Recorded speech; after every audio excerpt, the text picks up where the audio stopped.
صحیح جی مفتی صاحب. بہت عمدہ بات, بہت شکریہ, آپ نے زبردست بات کہی یہاں پر.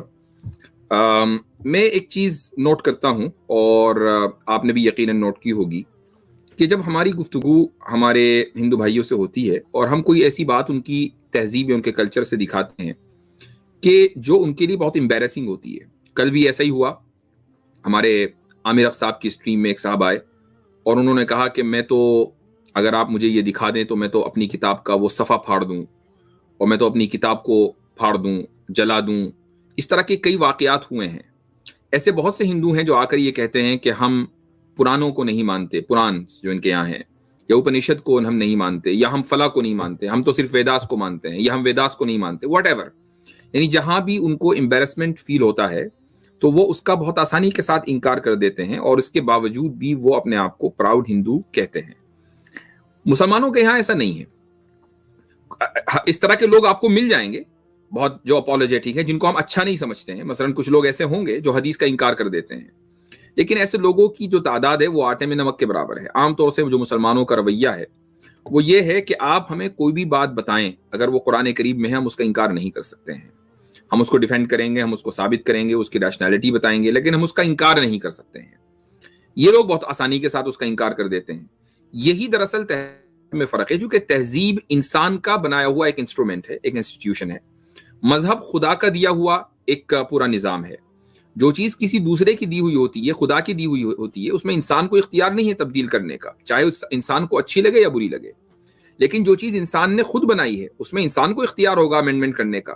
یہی وجہ ہے کہ ہندو تہذیب کا سویلائزیشن ایک بنیادی حصہ تھا ستی پر تھا, لیکن ہوا یہ کہ 1950s میں انڈیا میں قانون بنا اور ستی کو بین کر دیا گیا. انسانوں نے بنایا تھا ایک رواج اور انسانوں نے ختم کر دیا.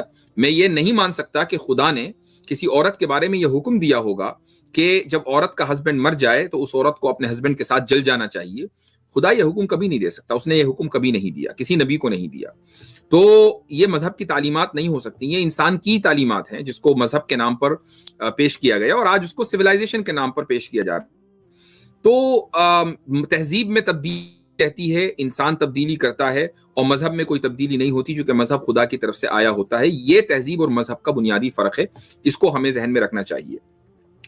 اچھا قیصر بھائی, آپ کیا سمجھتے ہیں؟ میں آپ کی اوپینین لینا چاہوں گا کہ ہمارے یہاں بہت سی چیزوں میں تبدیلی ہو جاتی ہے. یعنی کوئی آدمی آ کر آگے کالر یہ کہہ سکتا ہے کہ نہیں جی آپ کے یہاں بھی تبدیلی ہوتی ہے, فلاں حکم پہلے ایسا تھا پھر بعد میں بدل گیا. اس تعلق سے آپ کی کیا رائے ہے؟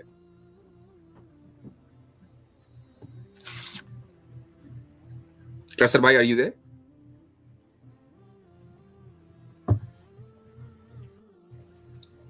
قیصر بھائی آپ کو آواز آ رہی ہے میری؟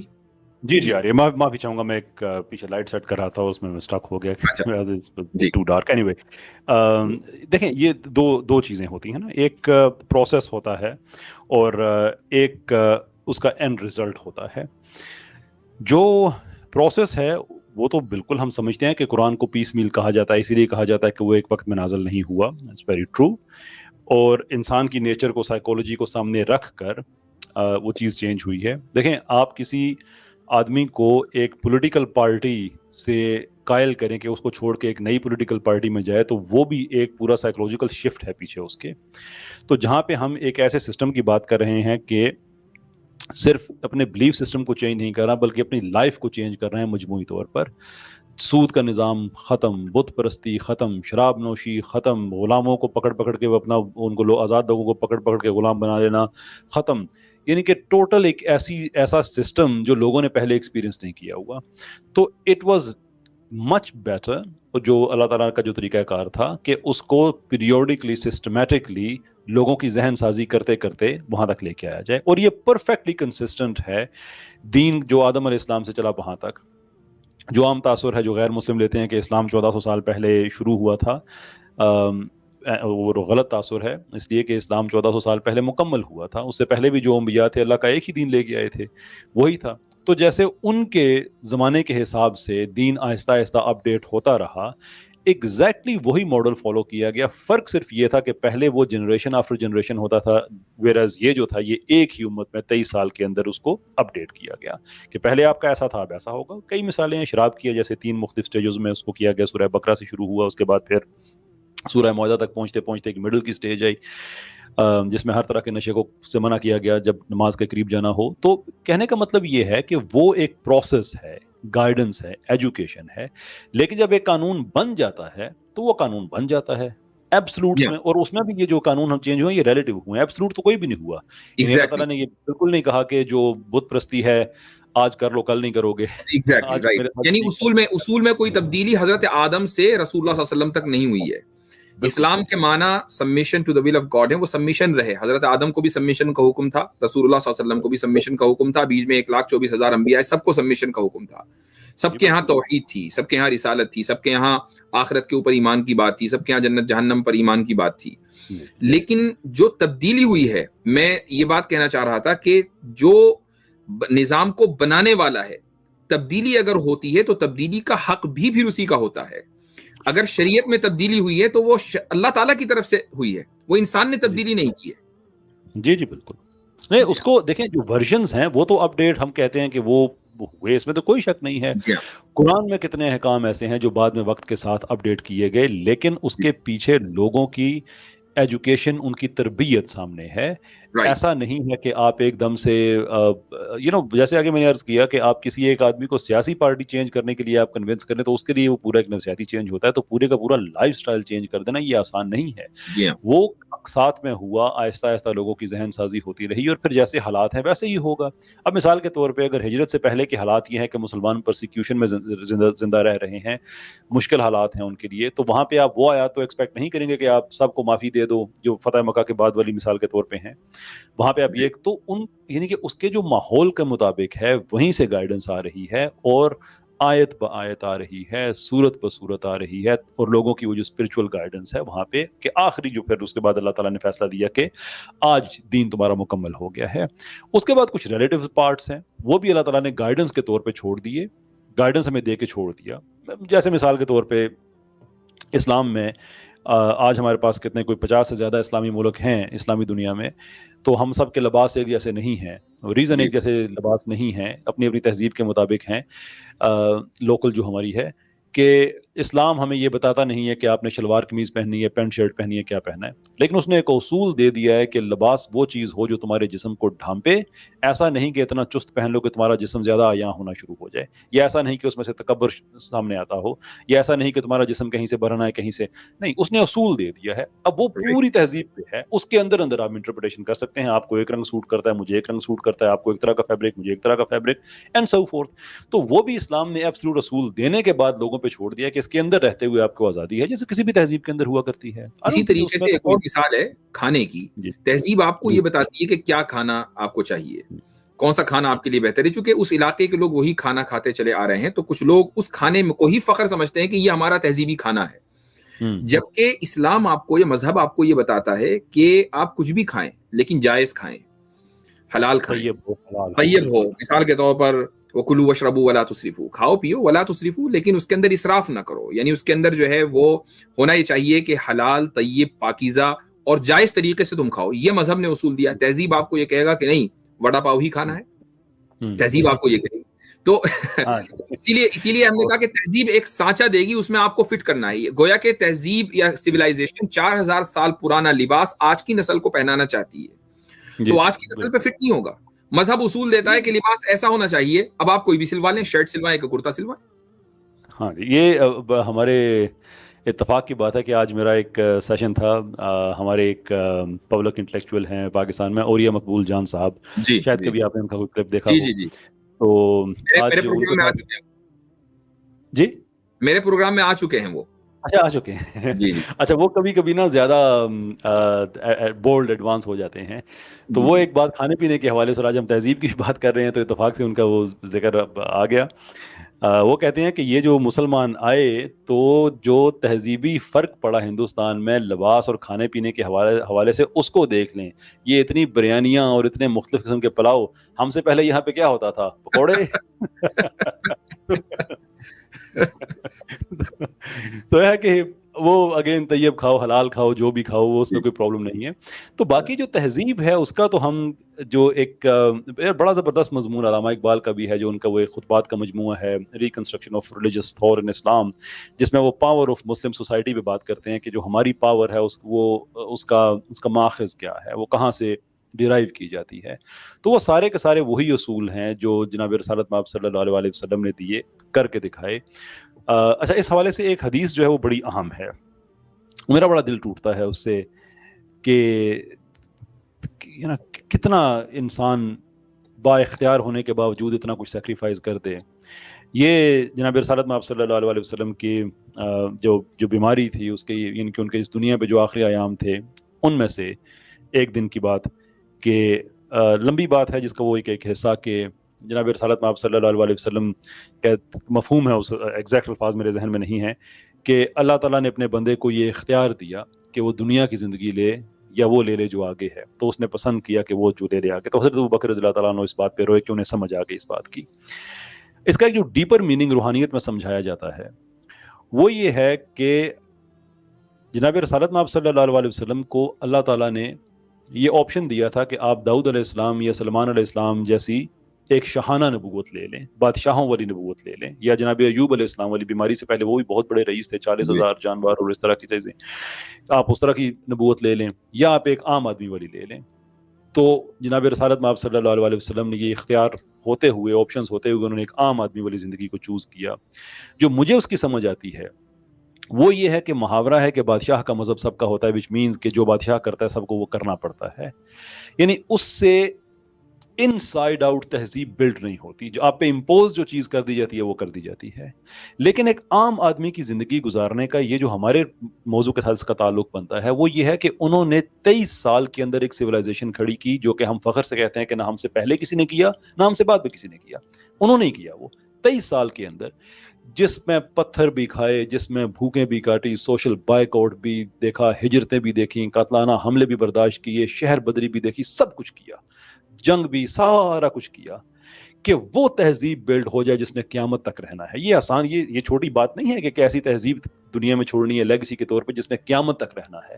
اور وہ آپ دنیا کے کسی بھی زمانے میں دیکھ لیں، بیکاز اس کے جو پرنسپلز ہیں وہ اتنے فلیکسیبل رکھے ہیں، اور فلیکسیبل یٹ کنسائز اتنے رکھے ہیں کہ دنیا میں 2022 ہو، 2042 ہو، 2142 ہو، کوئی بھی زمانہ ہو، وہ ہمیشہ اپنی جگہ پہ رہتی ہے. ہم نہ لائق نکلے، ہم نے اس کو آگے سے نہیں اس طرح سے کیا، وہ ایک اور بات ہے. لیکن جو دے گئے تہذیب ہمیں، دیٹس انمیچبل، اس کا کوئی دنیا میں کہیں ہم مقابلہ نہیں کر سکتے. جی ہاں، بالکل صحیح. ایک میں اسٹریم میں تھا سیم سٹیلن کی، اور ایک صاحب، ایک غیر مسلم ہندو، انہوں نے مجھ سے پوروجوں کی بات کی کہ بھئی آپ کو اپنے پوروجوں کے اوپر کوئی فخر نہیں ہے.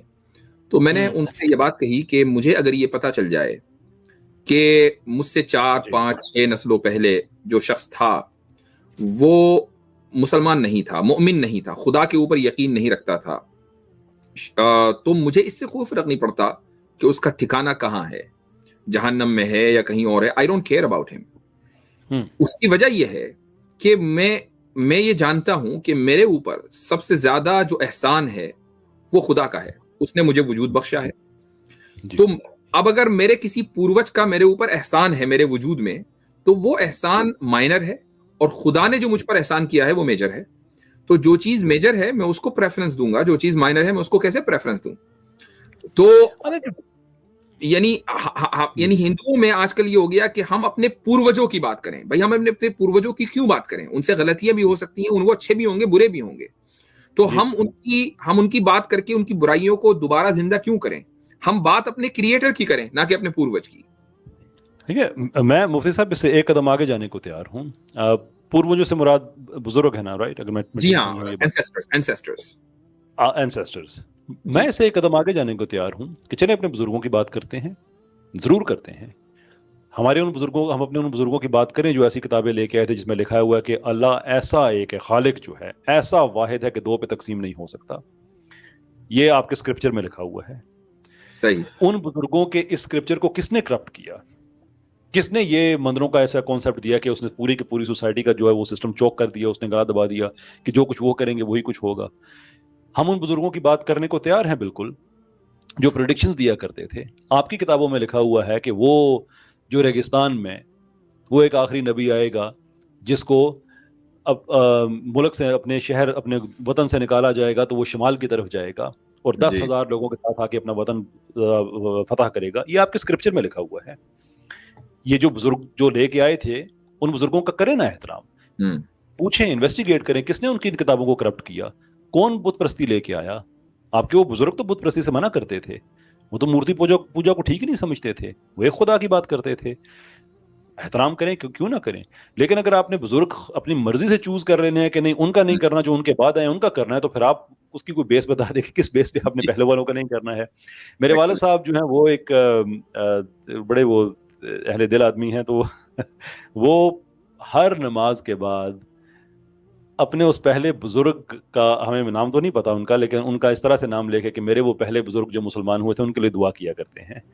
کہ ہماری جو کچھ تاریخ اس طرح سے ملتی ہے کہ جو کرشن مہاراج ہیں ہم ان کی فیملی سے ہیں. چندر ونش راجپوتوں کا ایک ملتا ہے. اب یہ میتھولوجی کی باتیں ہیں, اس کا کوئی ریفرنس تو ہوتا نہیں ہے, بس جیسے ہندو میتھولوجی میں چلتا ہے ہم نے بھی وہیں سے سنا کہ ہم ان کی فیملی سے ہیں. تو میرے والد صاحب کہتے ہیں پھر ہمارا اس بزرگ کے لیے میں دعا کیوں نہ کروں کہ جس کو لوگ جس کے بزرگوں کو بھگوان سمجھتے تھے اس نے عشق مصطفیٰ میں سب کچھ چھوڑ کے وہ وہاں پہ چلا گیا.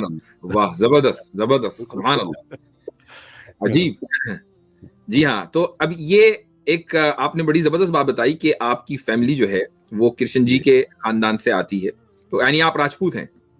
وہ پکے راجپوت ہیں. اچھا, چندر ونشی, اگین یہ اس میتھولوجی کو ہم ٹھیک نہیں سمجھتے, لیکن جو 3 مین برانچز ہیں ہم مڈل والی ہیں اس میں. تو چلیں, یعنی ایک ایسی ایگزامپل موجود ہے کہ جن کے بڑوں نے تہذیب کے اوپر اور سویلائزیشن کے اوپر کوئی فخر نہیں کیا, اور انہوں نے سویلائزیشن کو لات مار کر ایک مذہب کو اختیار کر لیا. تو اس طرح کے بہت سارے لوگ ہیں, اور کسی پریشر میں آ کر نہیں کیا, مذہب کو سچا سمجھ کر اور تہذیب کو جھوٹا سمجھ کر انہوں نے ایک مذہب کو اختیار کیا ہے. دراصل یہ ڈیبیٹ ہونا بہت ضروری ہے کہ ہم اپنے اینسیسٹرز کے اوپر کیوں فخر کریں, تہذیب یا کلچر یا سویلائزیشن کو ریوائیو کرنے کی کیوں ضرورت پڑی ہے, اور مذہب امپورٹنٹ ہے یا یہ کہ سویلائزیشن امپورٹنٹ ہے. یہ ڈیبیٹ ہونا بہت ضروری ہے. آج کا یہی ٹاپک ہے. میں انشاءاللہ لنک عام کرنے جا رہا ہوں, اپنے کالرز لیں گے. کوشش کریں کہ جو ہمارے غیر مسلم بھائی ہیں ان کو موقع دیا جائے.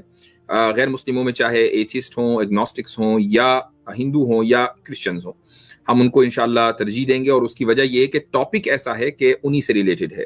ظاہر ہے کہ جو مسلمان آئیں گے وہ تو آلریڈی ہم سے ایگری کرتے ہیں اس بات کے اوپر کہ مذہب امپورٹنٹ ہے, سویلائزیشن کوئی چیز نہیں ہے, مین میڈ ایک نظام ہے, اس کی کوئی حیثیت نہیں ہے. تو اس پر ڈسکس کرنے سے کوئی فائدہ نہیں ہے. آج کی گفتگو اسی ماحول میں ہونی ہے کہ اگر آپ کے پاس کوئی ایسا آرگیومنٹ ہے, میں چاہوں گا کہ آپ آئیں اور آپ ہمیں دلیل سے یہ ثابت کرنے کی کوشش کریں, ہمیں قائل کریں, ہمیں مطمئن کریں, کنونس کریں کہ نہیں جی سویلائزیشن زیادہ بہتر ہے اور مذہب بہتر نہیں ہے, اور ہندو سویلائزیشن کا ان وجوہات سے, ان بنیادوں کے اوپر اس کا ریوائیول ہونا چاہیے. یہ آپ ہمیں ثابت کریں. اگر ہم مطمئن ہو گئے تو ٹھیک ہے, ہم آپ کی بات مان لیں گے, ہم آپ کا ساتھ دیں گے کہ بھائی چلو ہندو سویلائزیشن کا احیا کرتے ہیں چونکہ یہ زیادہ امپورٹنٹ ہے. تو یہ آپ کی ذمہ داری ہے کہ آپ ہمیں مطمئن کریں. میں انشاءاللہ لنک جو ہے وہ پبلک کر رہا ہوں. اگر کامنٹس میں ہمارے کامنٹ ماڈریٹر کوئی ہوں تو میں چاہوں گا کہ پلیز اس لنک کو پن کر دیں تاکہ بار بار ڈھونڈنے کی ضرورت نہ پڑے. کیا کوئی ماڈریٹر کامنٹ ماڈریٹر ہیں؟ ذرا سا مجھ کو بتا بھی دیں کہ اگر وہ اس وقت کامنٹس میں موجود ہیں, ورنہ پھر مجھے یوٹیوب پر جا کر اس کو پن کرنا پڑے گا.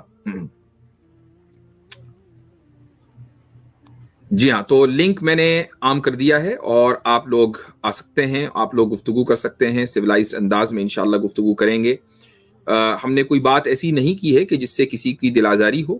ہم صرف ایک اکیڈمک اور کنسٹرکٹیو ڈسکشن کرنا چاہتے ہیں, اور اس ڈسکشن کے لیے ہم لوگ یہاں بیٹھے ہوئے ہیں. تو آپ آئیں اور ہمیں قائل کریں. ابھی تک کے اتفاق ہے کوئی کالر آیا نہیں ہے. تو اچھا رک جائے, میں ذرا سا ایسر بھائی آپ تھوڑا سا اگر کچھ اور آپ کو ایڈ کرنا ہو, میں یوٹیوب پر جا کر ذرا سا اس کو. جی ضرور. جی بالکل. میں یہ چیز میں عرض کرنا چاہوں گا کہ سویلائزیشن کے حوالے سے کچھ چیزیں جو ہیں, اور خاص کر جو بزرگوں کو اپنے ان کو یاد رکھنا, اور سارا یہ کے والی بھی تو یہی کرتے ہیں نا. آپ کے موجودہ ملک میں جو وائٹ نیشنلسٹس ہیں وہ بھی تو اپنے ان بزرگوں کی بات کرتے ہیں کہ ہم تو باقی لوگوں پہ حکمران تھے, ہمارے پلانٹیشنز تھیں سدرن امریکہ میں, اور وہاں پہ ہم کیا کیا نہیں کرتے تھے. اب وہ ڈائریکٹلی تو نہیں کہہ سکتے کہ ہم جو سیاہ فام غلام ہیں ان پہ ظلم کرتے تھے, لیکن وہ بہت کچھ بتاتے ہیں کہ ہم نے جو اچیو کیا. تو اب اس سویلائزیشن کو سامنے رکھتے ہوئے، اور وہ بڑے پکے کرسچن بھی ہیں، اگرچہ کرسچینٹی میں اس چیز کو وہ مانتے نہیں، بلکہ ایک میں بڑی دلچسپ بات بتاؤں کہ کیمبرج یونیورسٹی میں ایک ریسرچ بھی موجود ہے جس میں وہ یہ لوگ کہتے ہیں کہ بنیادی طور پہ چونکہ کرسچینٹی میں یہ چیز جائز نہیں ہے اس طرح سے کسی پہ ظلم کرنا، کہ وہ تو پیپل آف لو اور سارے ہی جو ہیں وہ خدا کا کنبہ ہیں اور اس طرح کے وہ کانسیپٹس پائے جاتے ہیں، تو جن لوگوں نے وہاں پہ پلانٹیشنز پہ سیاہ فام غلاموں پہ ظلم کیا ہے وہ بائی نیم کرسچنز تھے، لیکن ایکچولی وہ ایتھیسٹس تھے، خدا بیزار لوگ تھے، اور انہوں نے اپنی ایک سیولائزیشن کریٹ کی ہوئی تھی۔ اس سے اور بڑا ایویڈنس کیا چاہیے ہمیں کہ وہ کہہ رہے ہیں کہ اگر ریلیجن پہ رہتے تو ظلم نہ کرتے، ریلیجن جیسا بھی ہے کوئی نہ کوئی کنیکشن تو خدا سے ہے نا، کہ اگر ریلیجن تو نہ کرتے، انہوں نے وہ بنیادی طور پہ ایتھیسٹس تھے جو who happen to have Christian names، اور بس ایک سسٹم اس زمانے میں تھا کہ وہ انہوں اپنے کرسچن نام رکھتے تھے، لیکن وہ انہوں نے ایک سیولائزیشن یہ کریٹ کی ہوئی تھی۔ اس کے علاوہ بھی دنیا میں ہم جہاں جہاں سیولائزیشن کو دیکھتے ہیں، اور یہ جو خطرناک جملے بازی ہے کہ اپنے بزرگوں پہ فخر کرنا، میں کہتا ہوں بزرگوں پہ فخر کرنا کوئی بری بات نہیں ہے، لیکن کرائٹیریا بزرگ نہیں ہے، کرائٹیریا بزرگ نہیں ہو سکتا، کرائٹیریا ہو سکتا ہے کہ آپ کے بزرگوں نے کیا کیا، اور یہی بات بھلے سیولائزیشن کے حوالے سے ہو یا کلچر کے حوالے سے ہو، جس مرضی حوالے سے ہو، ہندوستان میں اگر کسی بھی سکھ گردوارے میں یہ بات کہی جائے، اگر کسی جگہ پہ وہاں پہ خالصتان کے حوالے سے بات کی جائے اور وہ لوگ اپنے بزرگوں کا کریں کہ تمہارے بزرگ وہ تھے جنہوں نے یہ کیا تھا وہ کیا تھا، تو اچانک یہ بات آپ کے لیے ان ایکسیپٹیبل ہو جاتی ہے، اس میں وائلنس نظر آنا شروع ہو جاتا ہے، اس میں آپ کو اسٹیٹ کے خلاف ایک سینٹیمنٹ نظر آنا شروع ہو جاتا ہے، وچ ٹھیک ہے، اگر آپ کو لگتا ہے تو ٹھیک ہے، وہ آپ کی اوپینین ہے، that's fair enough، لیکن یہی تو ہم آپ سے کہہ رہے ہیں کہ جب آپ صرف بزرگوں کو کرائٹیریا مان لیتے ہیں تو پھر تو بزرگ کسی کا قاتل ہو، ریپسٹ ہو، تو کیا وہ اس پہ فخر کرتے ہوئے کیا سارا کچھ کر دے؟ By no means am I seeing کہ سناتن میں ہمیں یہ سارا کچھ ملتا ہے، میں یہ کہہ رہا ہوں کہ یہ کرائٹیرین غلط ہے، بزرگوں نے تو کچھ بھی کیا ہوا ہو سکتا ہے، کچھ بھی کیا ہو سکتا ہے۔ آج یو کے میں ہمارے پاس اتنے نام ہیں، مثال کے طور پہ گنڈرسن ہمارے پاس نام ہے، ہیرلڈ ہمارے پاس نام ہے، یہ عام طور پہ یہ جو پرانے وائکنگ نیمز ہیں۔ کسر بھائی ایک منٹ، میں ذرا سا مجھے ایسا لگ رہا ہے کہ جو لنک میں نے پن کیا ہے وہ غلط ہو گیا پن، تو میں دوسرا لنک جو ہے پن کر رہا ہوں۔ جی جی ٹھیک، میں کیری آن کروں ان دی مین ٹائم؟ جی جی کنٹینیو کریے۔ اچھا، اب وہ یہ جو نام ہے بڑے اسٹرانگ وائکنگ نیمز ہیں جو کہ کسی زمانے میں آئے، یہاں پہ پلیجنگ وغیرہ کرتے تھے، ناروے وغیرہ کی طرف سے آتے تھے اور ان کی عورتیں اٹھا کے لے جاتے تھے انگریزوں کی، اور ریپ کرتے تھے، پلیجنگ کرتے تھے، اس میں اور کیا میں ایکسپلین کروں، پلیجنگ میں سب کچھ ہی آ جاتا ہے، پلنڈر کرتے تھے، لوٹ مار کرتے تھے، اور اس کے بعد پھر انہوں نے کچھ عرصے بعد وہاں پہ آبادیاں اپنی بنانا شروع کر دی، رہنا شروع کر دیا۔ ایک زمانہ آیا کہ ویسیکس صرف ایک واحد کونا رہ گیا تھا انگلینڈ کا جو انگریزوں کا تھا، باقی سارے کا سارا جتنا بھی ہے وہ انہوں نے اس پہ کسی نہ کسی طرح سے قبضہ کیا ہوا تھا۔ تو خیر انگریزوں نے وہ جنگ واپس لڑی، وہ واپس گئے آئے، وہ سلسلہ چلتا رہا۔ اچھا، اب اس بات کو تقریباً کوئی 1100 سال گزر چکے ہیں۔ امیجن کریں کہ آج انگلینڈ میں وہ سارے کے سارے جتنا وائکنگ بلڈ ہے جو کہ وہاں پہ اب نارمل برٹش رہ رہے ہیں، آپ ہسٹری پڑھیں تو آپ کو پتا ہوتا ہے کہ اس کے نام سے کہ اس کے آباء و اجداد وائکنگز ہوں گے۔ اب وہ کہیں کہ یار ہمیں بھی اپنے بزرگوں پہ فخر کرنا چاہیے، وہ تو آ کے یہاں پہ عورتوں کا ریپ کیا کرتے تھے، پیسے لوٹتے تھے، چرچوں کو لوٹتے تھے، ڈھونڈ ڈھونڈ کے کہاں کہاں سونا دبا ہوا ہے، تو کیا یہ معیار ہم ایکسیپٹ کر سکتے ہیں کہ وہ ایسا اس لیے کریں کہ صرف ان کے بزرگ کرتے تھے؟ دیکھو تو صحیح کہ بزرگوں نے کیا کیا ہوا ہے، بزرگوں کو دیکھو تو صحیح آپ بھائی۔ صحیح، چلیں یہ کرائٹیرین میں ہونا چاہیے۔ گڈ۔ اچھا، کالرز آ گئے ہیں اور میں انشاءاللہ میں نے ریکویسٹ کی تھی کہ ہم نان مسلمس کو ترجیح دیں، لیکن بہرحال مجھے اگر کوئی لگا کہ نان مسلم ہے تو میں اس کو پرائیورٹی کے ساتھ لوں گا۔ اسکیپٹک بینگ، جی ہاں۔ سبق پھر پڑھ صداقت کا، عدالت کا، شجاعت کا، لیا جائے گا تجھ سے کام دنیا کی امامت کا۔ سبق پھر پڑھ صداقت